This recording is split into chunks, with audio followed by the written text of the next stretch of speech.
Welcome back to the King's Corner, the place for all things Bethesda. I am the KingFanMan. And if you love Fallout and you're not a subscriber to the KingFanMan channel, why not? I talk about Fallout all the time. Coming very soon, Fallout 76 will be going through a complete transformation.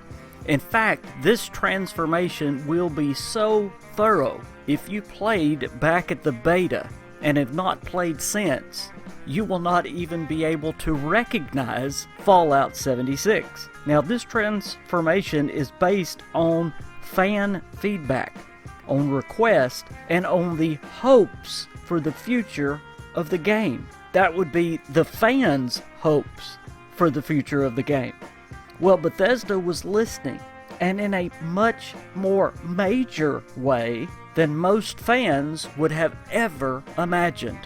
At the QuakeCon 2019 Fallout 76 panel, lead developer Jeff Garner, along with Chris Meyer and two other developers, went over some of the coming features for Fallout 76 in 2019. They started with things that are coming in the Nuclear Winter DLC. They talked about a new map, Morgantown, coming to the Battle Royale with new creatures, new armors, and new challenges. They talked about the Vault raids coming in the Nuclear Winter DLC. Vault 94 with 3 different levels with timed challenges, new power armors, new weapons. We're going to have display cases coming to our camps, and many other things that are coming through the Nuclear Winter DLC. All of these are great things, but these are not the things that are going to transform the game. The transformation happens in November. This is when the Wastelanders DLC drops. It is through this DLC that will forever change Fallout 76. And just as its name implies, that change is all based around Wastelanders being introduced into the game. Up until this point, the only humans in West Virginia have been other Vault dwellers from Vault 76, which of course are other online players, and possibly the Scorched, if you count those who have been infected by the Scorched virus and changed into this human-ghoul hybrid. But when the Wastelanders DLC drops, and they get here into Fallout 76, the game will have been here for a year. So it's the perfect time, story-wise, to start filling West Virginia with human NPCs. And that is Bethesda's plan. And they are not going to do it in a small way. No, not at all. Lead developer Jeff Garner said that they are going to infest the map with human NPCs. Now I'm going to say that again. He said they are going to infest the map. That sounds pretty major. In other words, they will be everywhere. They are putting in new random encounters with human NPCs. They are putting in points of interest. There will be various hostile raiders, but it's going to be much different than it was in Fallout 4, because they are promising not just raiders scattered around the map as they were in Fallout 4. There will be various kinds of raiders, some good, some bad. There will also be several other minor factions introduced. Now, this is a super exciting idea that we will get to run into different kinds of groups around the map. This reminds me of Fallout New Vegas with the many different minor factions that game had, like the Boomers and of course the Kings, among many others. The factions we know about so far in Fallout 76 with living human NPCs will be various raider groups, various settler groups, the cultists of the Mothman, and then other unnamed groups. It will also be interesting to see if any of the established factions like the Free States, the Enclave, the Brotherhood, and the other named factions in Fallout 76 will have any new quests in the future with human NPCs. These are exciting things about Fallout 76 because the possibilities are almost endless. Because you see, the story in Fallout 76 keeps going due to the game being a living online game. The story never stops. The possibility never stops. That's what's so exciting. So you could have the responders again be a living group that comes back to be a faction.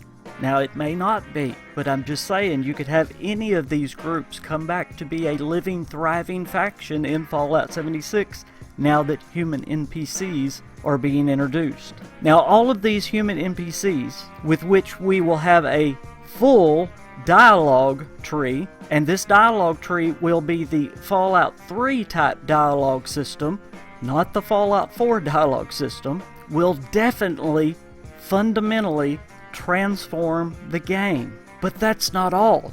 It is the next decision that Bethesda made that may be the biggest change in transforming the game.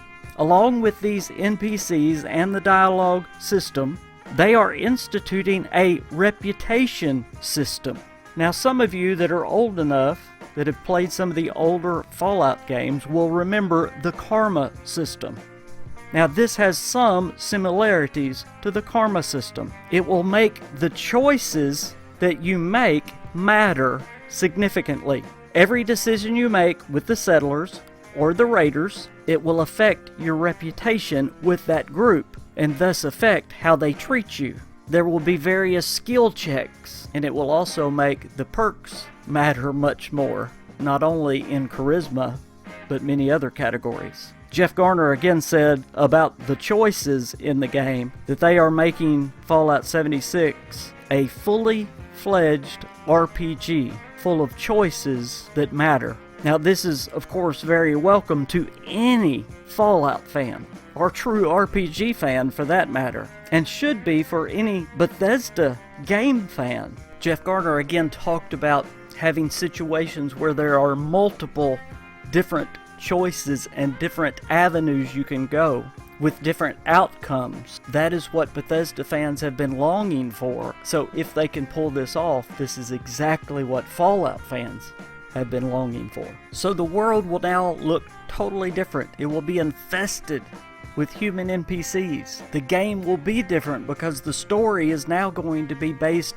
instead of off of holotapes and notes, it will be based off of a dialogue system off of those NPCs. And there will be choice and consequence. And there will be different outcomes for the decisions that you make.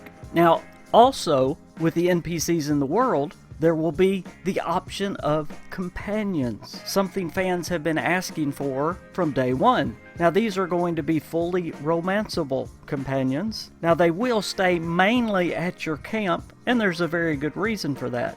This being a online multiplayer game, Bethesda does not want to run into the problem of multiple people having the same companion running into one another. So they keep the companions at the camp mainly, but the companions will also go on specialty quests with you as well.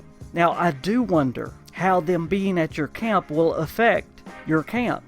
Will they help protect your camp? If so, that is very cool. You can have a pet at your camp and it protects your camp. Well, if you have a companion that stays at your camp while you're not there, it stands to reason that that companion will protect your camp as well. That is a very, very cool thing to have then, and it would, seems to me, do it even better than a pet would. So that would be a very valuable thing to have at your camp. So the world's going to look different, it's going to play different, it's going to be a different world, and we're not even done with the changes that Bethesda is instituting in the Wastelanders DLC. We've just started. All we have talked about is the human NPCs that they are putting into the game. We've not even began talking about the creatures, the weapons, the other features that they are bringing in with the Wastelanders DLC. We'll have to save all of that amazing stuff for the next video. There's just too much to cover in one video. Let me leave you with this. Everything we've talked about today is much more than just a DLC that's coming this November. Wastelanders is truly going to fundamentally change Fallout 76. It's going to transform the game. And I use that word transform on purpose. I put it in the title on purpose. We get that word in English from a Greek word that means metamorphosis. That's what happens when a caterpillar turns into a butterfly. It's a complete and utter change. And just think about a caterpillar turning into a butterfly. That's what's about to happen to Fallout 76. I said before, if you played Fallout 76 at the beta, you're not going to be able to recognize it in November. It may be such a change. If you're playing it now, you're not going to be able to recognize it in November, because it is going from a holotape and note-based game to a true dialogue-based RPG. Wastelanders is not just a DLC. According to Jeff Garner, it is a tool where all future content is going to be built on top of. And according to him, it has limitless possibility and a never-ending story. That is so exciting. And personally, I am so glad I got in at the first of the story, and I've been able to enjoy every bit of this journey. Maybe you haven't, but my advice is get on board, because Fallout 76 is about to take off. The caterpillar's about to change, so get on board. I'm excited for the future of Fallout 76. Hey guys, thanks for watching the video today. There is so much more to go over, a lot more videos coming ahead. We're not going to have as many pictures today, but you know Fallout 76 pictures are coming up. If you haven't sent a Fallout 76 picture to me, that's okay. It's easy to have one featured in my videos. All you have to do when you post them to Twitter and Facebook, and I know you post your Fallout 76 pictures, all you have to do is hashtag KingFanMan, and I'll see them, and then I'll feature them in my videos. That's all you got to do. Check my other links below. We have Discord. Get on there. You can find somebody to play Fallout 76 with on whatever platform you're playing. Also, if you want to help me and this channel, and I need all the help I can get, I promise you, I'm trying to do this as a living because I have lupus, and this is what I have to do as a career. Go check out my Patreon page. It is my Patreons that keep me on YouTube. So if you want to be that partner with me, please go check out my Patreon page. And I will just want to say a special thank you to all my Patreons. Hey guys, again, I appreciate you watching. Thanks for all that you do for me. I am the KingFanMan. I hope to see you in West Virginia. Bye guys.